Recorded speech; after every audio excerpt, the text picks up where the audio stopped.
Bonjour et bienvenue à Sortir de la boîte, un podcast qui met en lumière les organismes communautaires de notre région d'une manière originale et interactive. Je m'appelle Fabienne Aschermann et j'ai le plaisir d'accueillir Laurence Bouillon de l'organisme Albatros Bois-Franc-Érable. Bonjour Laurence. Bonjour. Bienvenue dans les studios de la télévision communautaire. Merci. Avant qu'on se mette à jouer ensemble, puisqu'il s'agit là quand même d'une façon un peu ludique d'échanger. Peux-tu nous présenter à nos auditeurs qu'est-ce que Albatros Bois-Franc-Érable, s'il te plaît? Bien, certainement. Alors, Albatros Bois-Franc-Érable, nous, on travaille avec les personnes qui sont en fin de vie, en soins palliatifs, les personnes également qui sont atteintes de maladies graves et on fait aussi du soutien au deuil.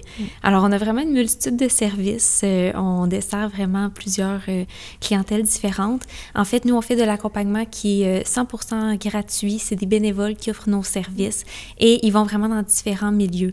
Alors, une personne qui est, par exemple, en fin de vie, en soins palliatifs, que ce soit à domicile, à la maison, dans une résidence pour personnes aînées, dans un CHSLD, on a des bénévoles qui vont sur place visiter les personnes. Alors, c'est vraiment comme du soutien moral.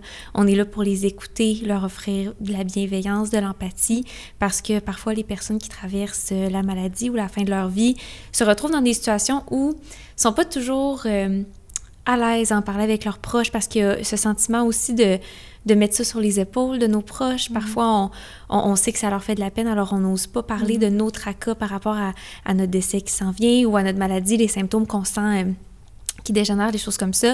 Bien, parfois, d'en parler avec une personne de l'extérieur qui fait pas partie de la famille, qu'on connaît pas, ça permet de plus s'ouvrir. Puis des fois, c'est à l'inverse pour se changer les idées aussi. Nos bénévoles, ils vont jouer aux cartes avec les personnes, leur faire la lecture.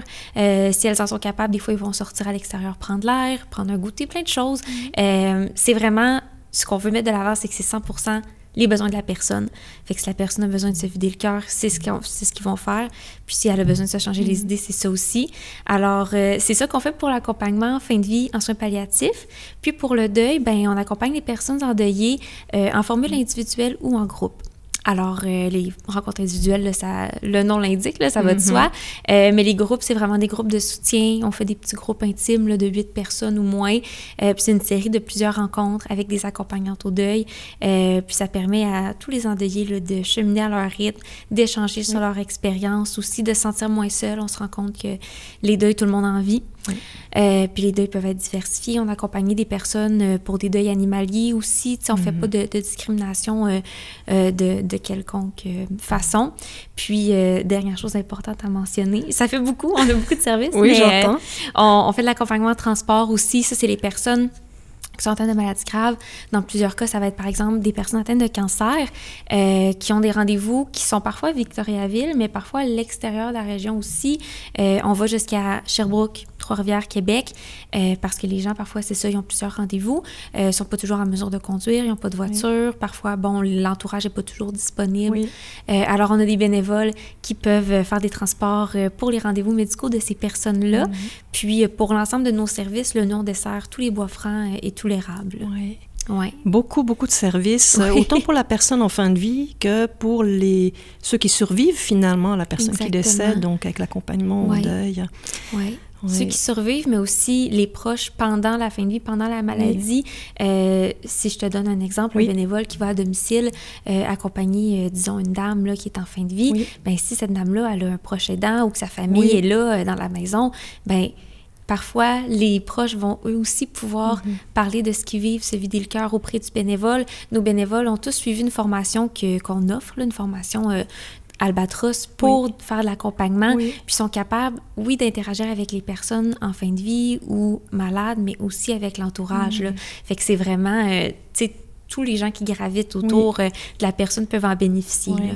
Donc, ce que j'entends, c'est que la personne qui est aidée, supportée, mais vous aidez aussi les personnes qui aident ou qui sont proches des personnes qui sont en fin de vie. Oui, c'est intéressant. Puis ça peut leur faire un petit répit aussi quand on est proche aidant, quand on a un parent, disons, là, qu'on va visiter plusieurs fois par semaine parce qu'il est malade. Bien, des fois, là, d'avoir un bénévole qui vient, parce que souvent, c'est qu'on va jumeler le bénévole avec la personne. Le bénévole va revenir à toutes les semaines, par exemple. On va dire un après-midi par semaine. Ça peut durer des mois, des années, là, jusqu'au décès de la personne. Donc, il y a un lien de confiance qui se crée avec le bénévole. Puis le proche, ensuite, est assez en confiance pour dire, ben moi, je vais faire les courses, je vais aller prendre du temps pour moi pendant ce moment-là. Donc, tout le monde peut bénéficier. Oui, c'est ça, j'entends qu'il y a plusieurs bénéficiaires, finalement, à votre service. C'est ça, on ratisse large. Oui. Laurent, j'ai oublié de le mentionner tantôt, tu es agente aux communications et aux événements, donc à l'organisme. Ouais. Et puis, eh bien, on va pouvoir commencer à jouer ensemble. En fait, c'est toi qui tiens les cartes en main, tout le moins le dé. Parfait. Ici, tu as un dé avec différentes couleurs. L'idée, c'est de jeter le dé, puis en fonction de la couleur qui sort, eh bien, il y a des cartes qui sont associées au thème que l'on retrouve sur le dé. Tu pigeras la carte. Il y a une carte qui ne possède pas de couleur, et ça, c'est vraiment toi qui décides, si tu tombes sur cette face-là, de quelle carte tu choisis de sortir de la boîte. Est-ce que tu es prête à jouer? Oui. D'accord. Alors, tu peux lancer le dé.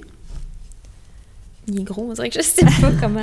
OK, impact. Impact, ça c'est la couleur rouge. Alors, tu peux choisir la carte que tu veux exactement. Et puis, je vais lire la question. Voilà. Alors, Laurence, quel type de retour ou de témoignage recevez-vous régulièrement?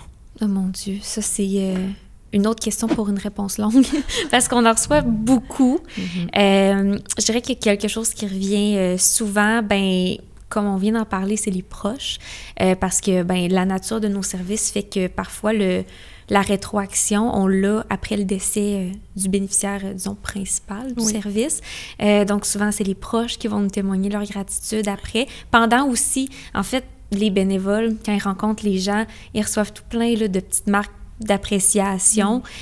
Puis nous, dans les bureaux, souvent, c'est ça, c'est par après, parce que nous, on s'assure de la satisfaction des gens, alors on envoie des sondages d'appréciation, puis c'est là qu'on reçoit. Souvent, ce qui revient, c'est, comme je disais, la confiance, puis que l'entourage et la personne ont vraiment senti un soutien, puis se sont sentis beaucoup moins seuls, se sont sentis compris. C'est des choses qui reviennent beaucoup. Dans le soutien au deuil également, c'est ça, c'est que les personnes, ça leur permet des fois juste de verbaliser, puis d'avoir des gens qui vivent la même chose, ou quand c'est des rencontres individuelles, d'avoir l'accompagnante qui réagit, qui leur donne des outils, ça leur permet de cheminer, de faire évoluer leur point de vue, leur façon de penser et d'avancer là, dans le deuil. C'est vraiment des témoignages qui sont liés à la mort, donc autant la personne qui se dirige vers sa propre mort, évidemment, que les personnes qui vont se retrouver en deuil de la personne une fois qu'elle est décédée. Donc les témoignages sont quand même reliés à toute cette émotion qui est en lien avec la mort, qui n'a pas de retour. Là. Il y a une perte qui est attendue, en tout cas plus ou moins prévisible. C'est ça. Peut-être, on peut parler effectivement de l'aide médicale à mourir aussi, c'est maintenant un autre enjeu social, mais il y a quand même, on parle d'accompagnement, il y a toutes sortes maintenant de façons d'approcher la mort. Il y a des possibilités. Puis accompagnement, c'est un mot large aussi. Nous, on l'utilise beaucoup, puis des fois, les gens nous posent la question, c'est quoi concrètement? Comme j'ai expliqué, nous, c'est beaucoup dans les visites, être là pour la personne, le soutien à la personne malade, à ses proches, mais il y a d'autres façons d'accompagner aussi, là, dans le contexte de l'aide médicale à mourir. C'est quelque chose qu'on voit de plus en plus aussi.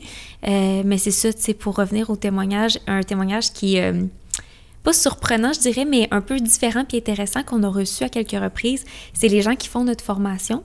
Donc, on a une formation là, qui s'échelonne sur plusieurs semaines là, pour ensuite pouvoir être accompagnant bénévole. Mais il y a plein de gens qui la suivent pour d'autres raisons. Alors, il y a des personnes, sans faire du bénévolat, qui veulent la suivre pour avoir les outils parce que parfois, justement, dans leur entourage, ils ont quelqu'un qui approche de la fin de vie. Ils veulent être outillés. Des fois, c'est par rapport à leur propre décès, des choses comme ça. Puis, souvent, un témoignage qui revient dans les formations, c'est que les gens, ils se sentent plus en paix à l'idée de leur éventuelle fin de vie ou décès. C'est sûr que c'est différent de ce qu'on reçoit là, après les services, mais vraiment, là, les gens qui assistent à la formation, souvent, vont sortir de là en disant, tu sais, parce que, comme on aime le dire, parler de la mort, ça fait pas mourir. C'est un sujet qui peut être comme un peu tabou parfois dans la société, alors que tout le monde va passer par là. Fait que, c'est une rare certitude dans nos vies, c'est qu'on va mourir. Une des très rares, c'est ça. Fait que, nous, on est très là-dedans, dans éduquer aussi. La population par rapport à tout ça, c'est quoi la réalité des personnes en fin de vie, des personnes endeuillées. Puis c'est ça, les gens qui font la formation, des fois, ça leur ouvre les yeux de, on n'en parle pas assez, mais dans le fond, c'est des choses qui sont importantes à nommer. Puis il y a du beau là-dedans aussi, parce qu'on est dans la notion d'accompagnement. Fait que c'est pas juste le décès. Oui, le décès de quelqu'un, c'est triste, mais il y a tous les moments qui peuvent aller autour de ça, les liens qui tissent avec les personnes autour d'eux, dans les derniers moments, les moments de grande émotion qu'ils peuvent vivre avec leurs proches. Puis tu sais, on a des bénévoles qui eux aussi témoignent puis qui disent qu'ils reçoivent plus que ce qu'ils donnent, parce que les gens s'ouvrent à eux, vont leur faire le récit de leur vie au complet, puis il y a vraiment des beaux échanges, c'est donnant-donnant, tu sais, c'est des vraies belles relations qui se créent, puis les bénévoles ressortent de là grandis parce que ça les apaise eux aussi, ça leur apprend, ça les prépare, ça les fait réfléchir, fait que c'est ça. C'est un apprivoisement, finalement. Autant une personne qui ferait la formation pour elle-même que des personnes qui veulent devenir bénévoles, eh bien, côtoyer des personnes en fin de vie ou des personnes endeuillées, ça nous met en contact avec la mort. Et plus on en parle, plus on peut l'apprivoiser, finalement. Oui, être préparé mentalement. Un petit peu, en tout cas. Autant que se peut. La glace se brise sur ce sujet qui, effectivement, est quand même assez tabou, la mort en général. Ouais. Bien, comme tu dis, l'aide médicale à mourir, on en parle plus ces temps-ci. Puis nous, on offre, dans le fond, tous les gens qui sont membres de notre organisme, qu'ils soient activement bénévoles ou non, on leur offre de la formation continue sur des sujets connexes. Donc, notre formation de base sur l'accompagnement en fin de vie, bien, c'est vaste, mais ensuite, on fait des formations sur des sujets plus précis. Puis l'aide médicale à mourir, c'est un atelier qu'on donne quelques fois par année parce que, bien, de plus en plus, il y a des situations où nos bénévoles accompagnent une personne qui va faire une demande. Puis nous, bien, on est évidemment, on prône la neutralité parce que c'est pas à nous de prendre position. Nous, peu importe le choix de la personne, qu'elle soit pour ou contre l'aide médicale à mourir, nous, en fait, on est là pour l'accompagner. Puis on fait pas la distinction que la personne, sa vie se termine comme ça ou de manière tout autre. Nous, on n'est pas là pour donner une opinion, mais c'est ça, c'est une formation qu'on donne pour justement que les bénévoles entament la réflexion, tout ce que ça implique, parce que c'est complexe, puis on en parle beaucoup dans les médias, mais pas toujours dans tous les détails. Donc, c'est bien de vraiment dresser le portrait général, fait qu'après, les bénévoles repartent avec ça dans leur boîte à outils, puis sont capables de mieux réagir, d'être préparés à ça là, quand ils vont y être confrontés. Oui, c'est ça. Mon Dieu, on serait rendu à une prochaine question. On dirait que le sujet est tellement vaste. On serait capable d'en parler. Ben, même pas, je pense que c'est le sujet le veut. On serait capable d'en parler pendant des heures, assurément. Mais moi, je serais curieuse que tu tires une autre carte. Serais-tu d'accord de lancer le dé, s'il te plaît, Laurence? Ah, souvenir. Souvenir. Une carte bleue de ton choix. Oups, ils sont un petit peu collés, il y a de la statique. Oui. Tiens. Merci. Alors, Laurence, quel défi votre organisme ou toi-même as-tu dû surmonter dans ta pratique professionnelle? C'est une bonne question, il faudrait que j'y réfléchisse. Quel défi l'organisme ou toi-même aurais-tu dû surmonter? Bien, disons, de façon générale, c'est un peu répétitif, mais le fait que ce soit un sujet qui peut être tabou parfois, on se rend compte que tout ce qui entoure, tu sais, les soins palliatifs aussi, c'est une clientèle avec laquelle on travaille beaucoup. Ben, on se rend compte que des fois, il y a tellement de mythes, de fausses croyances qui circulent, tu sais, les gens ont des idées parfois préconçues, puis ont peur d'aborder ces sujets-là, associent ça à quelque chose qui est uniquement négatif. Quand tu es rendu en soins palliatifs, tu n'as plus de qualité de vie, des pensées comme ça existe encore beaucoup. Bien, ça, c'est un autre défi, c'est de faire connaître nos services à travers la région parce que, comme c'est un sujet que les gens sont pas toujours prêts à aborder, qu'il y a des petites réticences, bien, des fois, sont pas toujours réceptifs à nous entendre dire « Hey, on a ces services-là, puis on peut aider vous ou quelqu'un de votre entourage. » Parce que si on n'est pas directement concerné par les services, bien, souvent, les chances sont que, ben, on connaît quelqu'un qui pourrait l'aider, tu sais, parce que c'est tellement présent. Puis ça fait que des fois, bon, c'est ça, on veut faire la promotion de nos services, on veut que les gens soient au courant parce que c'est des beaux services gratuits qui peuvent aider, mais des fois, ben, ils sont pas réceptifs à entendre parler de ces sujets-là. Puis c'est ça, ben, avec les idées préconçues qui peuvent circuler, parfois, ben, les gens, là, ils nous voient arriver, « Oh, OK, accompagnement en fin de vie, je veux pas entendre parler de ça. » Donc, c'est ça, c'est de se faire connaître, puis d'être référé aussi. Tu sais, nous, on a beaucoup On travaille beaucoup avec le CIUS, tu sais, naturellement. Les gens qui sont accompagnés, qui sont suivis par des médecins, peuvent avoir besoin, par exemple, de notre service d'accompagnement de transport. Oui. On a beaucoup de travailleurs sociaux qui vont aussi référer des gens à nos services de deuil, parce que eux, ils n'ont pas nécessairement les ressources pour ça à l'interne, mais souvent, les gens avec qui ils travaillent vont avoir des deuils qui ne sont pas réglés. Et donc, on va pouvoir intervenir à ces moments-là. Mais des fois, tu sais, il y a quand même des gens qui nous arrivent puis qui disent « Hey, coudonc, tu sais, je m'en suis jamais fait parler de vos services parce que, tu sais, à l'intérieur du système de santé, il y a tellement de roulements. Puis nous, tu sais, on fait des présentations, on remet de la documentation, on collabore avec eux, mais reste que ça peut arriver des fois que...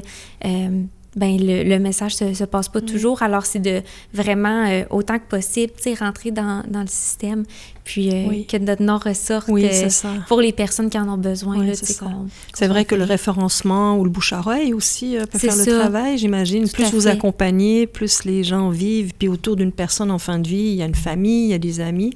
Donc, ces personnes-là peuvent témoigner ensuite. Et tranquillement, ça prend de l'expansion. Mais Albatros, c'est pas quelque chose qui existe depuis hier. Ça fait quand même longtemps. Ça fait très longtemps. Nous, ça fait plus de 30 ans qu'on est dans la région. En fait, il y a la Fédération du mouvement Albatros du Québec. Donc, ça, c'est vraiment la grandeur de la province. Puis, il y a plein d'organismes indépendants à travers toute la province.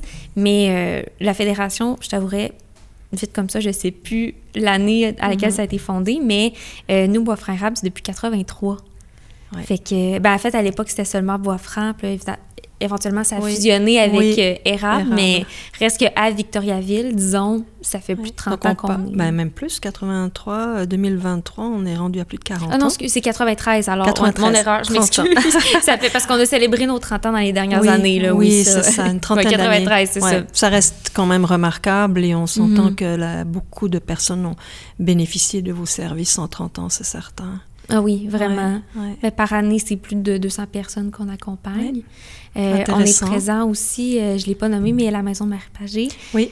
En fait, tous les bénévoles qui sont à la Maison Marie Pagé doivent suivre la formation Albatros. Il y a une version écourtée, considérant qu'ils sont toujours accompagnés, là, encadrés par le personnel médical. Ils font une version un petit peu plus courte, mais tous les gens qui sont à la cuisine, à l'entretien ménager, aux soins et à l'accueil à Marie Pagé, ils ont suivi notre formation. C'est des membres Albatros. Fait qu'on collabore beaucoup avec la Maison Marie Pagé, qui est un milieu vraiment incroyable pour les personnes en fin de vie. Là, c'est les maisons de soins palliatifs, souvent, là, on parlait de témoignages tout à l'heure, mais les gens qui finissent leur vie là, puis les proches, là, c'est vraiment un milieu qui est tellement accueillant, qui est tellement dans la douceur, la sérénité. Fait que on est présent là aussi. Merci. As-tu le goût d'une prochaine carte, Laurence? Défi. On a une panoplie de couleurs, on change de catégorie. Donc, une carte orange pour toi cette fois-ci. Tiens. Merci. Défi. Quel sacrifice avez-vous dû faire pour mener à bien votre mission, s'il y en a eu un? Oh mon Dieu, on dirait vite comme ça. Quel sacrifice avez-vous potentiellement dû faire pour mener à bien votre mission?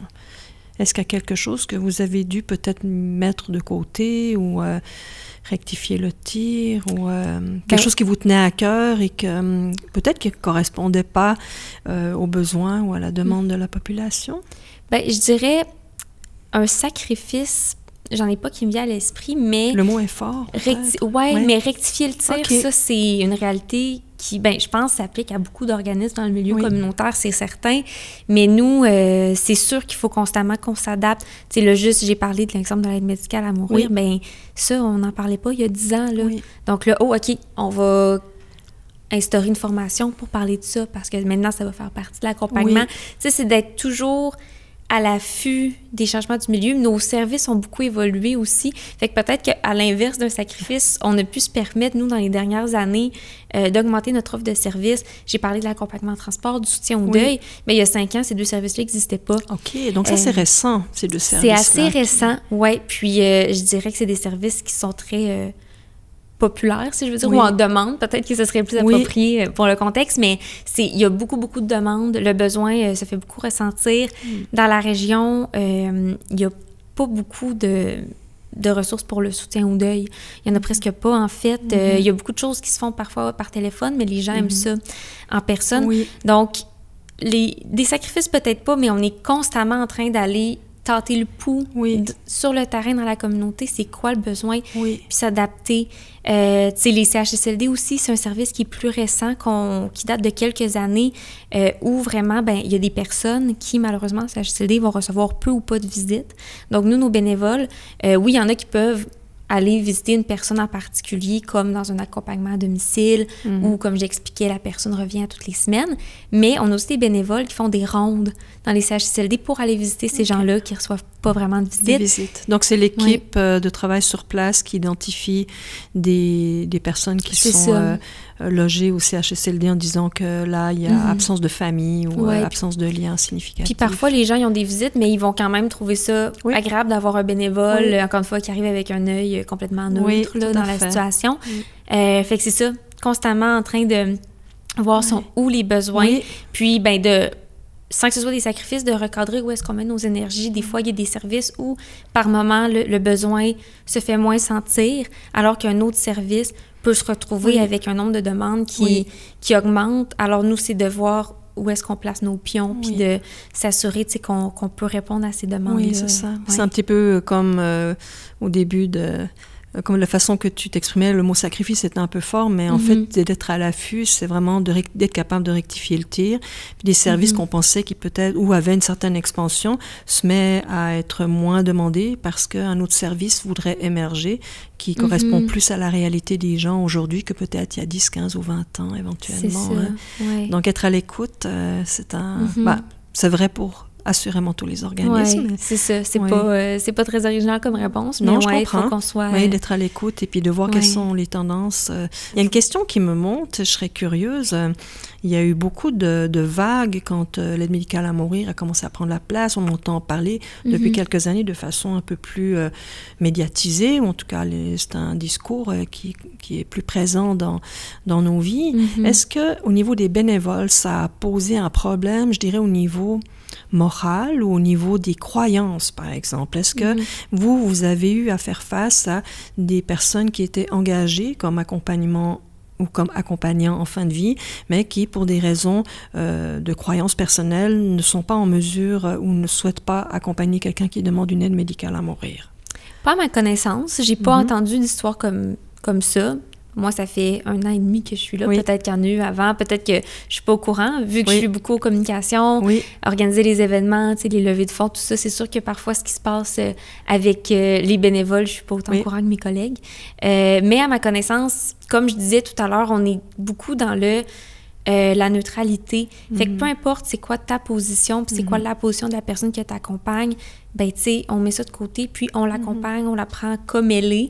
Puis tu sais, c'est vrai pour nos bénévoles aussi, tu sais, si un bénévole nous arrivait puis nous disait qu'il était pas à l'aise dans une situation, puis pas juste avec l'aide médicale à mourir, mais il peut y avoir plusieurs facteurs où un bénévole se retrouve confronté dans ses valeurs, ou, tu sais, des fois, c'est aussi banal qu'un conflit d'horaire, là. Tu sais, nous, on est vraiment... Nos bénévoles, c'est des gens qui donnent de leur temps et de leur énergie et de leur bonté gratuitement. Fait qu'on est toujours on les accueille, on les prend comme ils sont, puis ce qu'ils veulent faire aussi, tu sais. Donc, si dans une situation quelconque, le bénévole n'est pas à l'aise, on va trouver, tu sais, on en a d'autres des bénévoles. Oui, c'est ça. On va trouver quelqu'un d'autre pour cette personne-là. Ça ne veut pas dire que le bénévole va arrêter du tout son implication, c'est pas ça que je veux dire, mais des fois, on dit qu'on aime ça faire un jumelage sur mesure, en fait, pour que la personne accompagnée et l'accompagnant bénévole aient des affinités communes, que les disponibilités, encore une fois, ça peut sembler un petit peu banal, mais, tu sais, les questions d'horaire, c'est important aussi, pour que la personne bénévole, elle sente vraiment qu'elle est respectée, puis que, tu sais, son engagement est aligné avec ce qu'elle souhaite faire.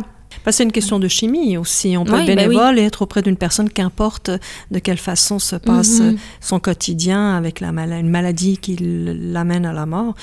Il faut qu'il y ait minimalement un peu de chimie entre deux personnes pour que la relation soit agréable. Oui, exact. Alors, nous avons encore le temps, probablement pour une carte. Parfait. Alors, si tu veux bien lancer le dé. Ah! Curiosité. Curiosité, une carte jaune. Ça pique ma curiosité, c'est le cas de le dire. Moi aussi, ça pique ma curiosité. Alors, Laurence, qu'est-ce qui t'a le plus surpris en rejoignant cet organisme? Y a-t-il quelque chose qui t'a surpris quand tu as commencé à travailler pour Albatros? Bien, je dois dire, pour mettre en contexte, j'ai déjà travaillé dans le domaine funéraire, fait que j'avais quand même une connaissance de ce que c'est Albatros, tu sais, le mouvement, la mission, tout ça. Puis quand même, parler de décès, c'était quelque chose, une chose à laquelle j'étais habituée, mais je pense que ce qui m'a peut-être pas surpris, je pense que je m'y attendais d'une certaine façon, mais l'ampleur était plus grande que ce que je pensais. C'était vraiment, un peu comme j'ai nommé tantôt, de voir toute la beauté qui peut entourer la fin de vie, tu sais, parce que dans le discours public, on est beaucoup dans « Ah, c'est triste, quelqu'un qui décède », tu sais, c'est un passage obligé, on veut pas en parler, on veut pas penser à ça, on a peur d'être rendu là, que ce soit pour nous, pour nos proches, mais de voir, comme je disais, les liens qui se tissent, puis à quel point nos bénévoles, il y en a, ça peut paraître bizarre quand on dit ça à des gens à l'extérieur du milieu, mais il y en a qui sont passionnés de soins palliatifs parce que c'est des récits tellement inspirants, les personnes qui sont en soins palliatifs, qui sont en fin de vie, puis vraiment, il y a tellement plus de beauté puis de positif que ce qu'on penserait là-dedans. Le mot beauté et mort sont deux mots qui semblent mal se marier, et pourtant, effectivement, on peut en retrouver beaucoup. Je pense que c'est Félix Leclerc qui disait que la mort, il y a toute une vie dedans. En tout cas, je le paraphrase mal, mais il parle effectivement de la beauté, de tout ce que la personne est habitée avant qu'elle décède ou même au moment de son décès. Tout à fait. Le temps file, Laurence. Quel sujet vaste et passionnant. Merci beaucoup de nous partager, d'avoir accepté de jouer le jeu, finalement, de sortir de la boîte. Est-ce qu'il y a quelque chose que tu aimerais dire aux auditeurs, une information que tu aimerais partager ou une réflexion personnelle en lien avec ton travail chez Albatros pour faire le mot de la fin avant que je conclue? Oui, bien, ce qui s'en vient pour nous. Oui, qu'est-ce qui s'en vient?